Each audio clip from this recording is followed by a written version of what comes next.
এবার সরাসরি হুমায়ুন কবির সাহেবকে গ্রেফতার করার পরামর্শ দিলেন পশ্চিমবঙ্গের রাজ্যপাল সিভি আনন্দ বোস। হুমায়ুন কবির সাহেব চেয়েছিলেন 6 ডিসেম্বর বাবরি মসজিদের ভিত্তি স্থাপন করতে। তার আগেই রাজ্যপাল জানিয়ে দিলেন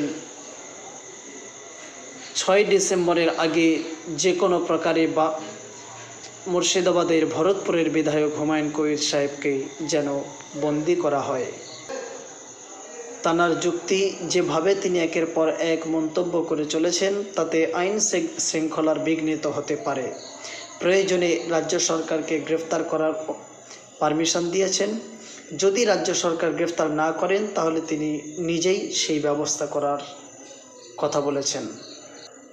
এর পাল্টা হুমায়ুন কবির সাহেব সিভি আনন্দ বোসকে অর্থাৎ রাজ্যপালের বিরুদ্ধে চ্যালেঞ্জ ছুড়ে দিয়ে বলেছেন, যদি ক্ষমতা থাকে তো আমাকে অ্যারেস্ট করে দেখাক, আমি তো কোনো আইন শৃঙ্খলা ভঙ্গ করিনি। যদি আইন শৃঙ্খলা ভঙ্গ করি প্রশাসন অবশ্যই আমার বিরুদ্ধে পদক্ষেপ নেবে।